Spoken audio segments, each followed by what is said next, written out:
You are now looking at a live shot of Capitol Hill where we are expecting in less than an hour the second impeachment trial of former President Trump to begin soon. Here to help us break down what's going to happen is Bloomberg Senate reporter Stephen Dennis on the phone and Bloomberg News editor at large Marty Schenker, who is here in the studio with me. Thank you both so much for being here. So a lot to sort of look out for as we enter this trial. Stephen, let's start with you. You covered these proceedings really closely. What do we need to know going into this trial? Well, we're going to get some new evidence, some new video that we haven't seen before. We're going to get today, though, we're going to get mostly an argument between both sides on whether this is even constitutional to try a former president. But we've gotten some pretrial briefs this morning where the House impeachment managers rejected that argument wholeheartedly, saying that, you know, if you can't have a trial of a former president, whenever somebody was on the verge of being convicted, they could resign 2 minutes before then and not be held accountable. And you'd also have an encouragement for presidents to incite violence at the very end of their term to stay in office, which is what they're charging the president, the former president, with doing. I think you're going to see some pretty impassioned arguments from the House managers, while Trump's lawyers are going to try to make a very legalistic case here that this is now a moot issue. Now, you already had a vote in the Senate where 45 Republicans wanted to hear more about this argument that it was unconstitutional. We're probably going to have a vote at the end of today. Could be a similar vote, but you have had some Republican senators saying that they weren't really voting to say it was unconstitutional. They were voting to have it the case made to them, and that includes Senator Mitch McConnell, the Republican leader. So it's going to be very interesting to see what he says. Marty, I want to bring you in here, Marty Schenker, editor-at-large for Bloomberg News. What do you think Democrats' goal is? I mean, look, if it's been any indication, former President Trump will not be found guilty. They will not have enough Republican voters who vote to actually convict him in the Senate. What is the goal of Democrats here? Well, I mean, the very direct goal, obviously, is to get a conviction, which is extremely unlikely. The secondary goal is to prevent Donald Trump from ever running for office again, and that has prompted the GOP to make the case that this is purely a political exercise. But what the Democrats, I think, also want to do is appeal to the general public. Many people are going to be watching these proceedings. They've already promoted the idea that there's going to be new video. I think the viewing audience is going to be riveted by what that new video shows. So they are making their case not just to the Senate, but to the American people.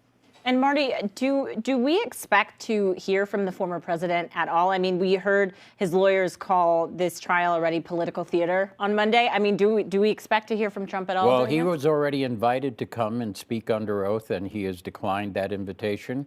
There is no indication whatsoever that he will show up in any way, shape, or form. Of course, it is possible for him to be subpoenaed, but there's no indication that that's going to take place. So I don't think you're going to hear from him directly in this proceeding. You may hear from him in a press release or through an intermediary. But as you say, he's disparaging of the whole process. Stephen, give us everything that we know about the new evidence that we expect to see. Well, they're sort of keeping that under wraps. I think they want to have that element of surprise of exactly what they're going to show.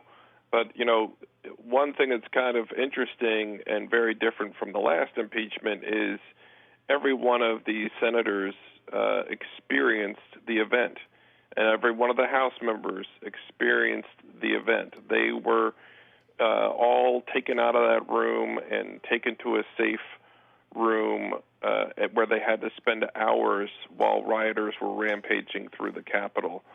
They felt it.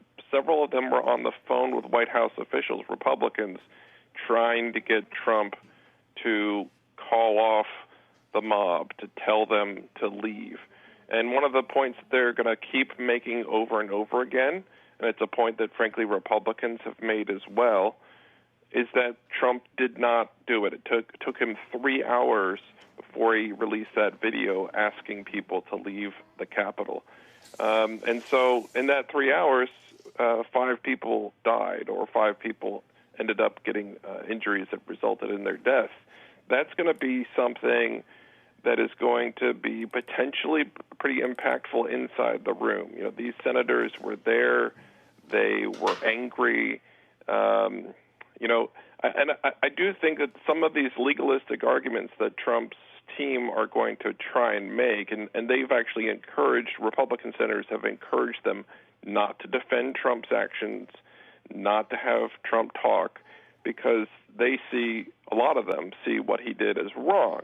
You have senators like John Cornyn on the Senate floor yesterday saying that Trump's actions and his words were reckless. And they're trying to find an off-ramp, something that allows them to not make Trump's supporters angry with them and hurt their reelections, et cetera. But on the other hand, a lot of them are angry with Trump and what happened and blame him, at least in part, for what happened, including Mitch McConnell, who said that mob had been fed lies and provoked by the president. And Stephen, I mean, you mentioned Mitch McConnell. Who are the other Republican senators that we should be watching closely in the next week or so as this trial continues? Well, there's about 5 Senate Republicans who have been clearly open to voting for conviction, including Mitt Romney, who voted to convict last time around. Senators like Susan Collins, Lisa Murkowski, Pat Toomey, who's not running for re-election again, and Ben Sasse of Nebraska. You know, those are sort of the most obvious potential votes to convict. You'd have to see other senators like John Thune of South Dakota, who Trump had targeted for a primary even before January 6th, when Thune had said that he was not going to support Trump's effort to overturn the election results. So somebody like Thune doesn't really have a whole lot to lose at this point. Trump's already trying to defeat him. And so he has sort of like more of a, moral dilemma, I guess. He clearly blames Trump for a lot of what happened.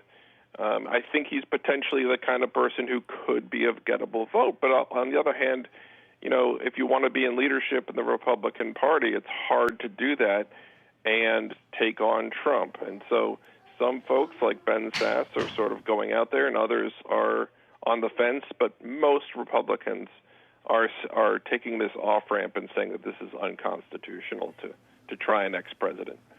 And finally, Marty, we wanted to end with you. What are you going to be watching closely over the next few days? Well, clearly, to me, the single most important person in the Senate is Mitch McConnell. If he has indicated he supports a trial, but he has been very cagey about whether he would vote for conviction. Voting for conviction would give cover to a number of the other Republicans, as Steve Dennis has pointed out, who are afraid of what would happen if they voted to convict. So Mitch McConnell is the key. A lot to watch out for. Bloomberg's Stephen Dennis and Marty Schenker are here with me. Thank you both for your time. Please come back.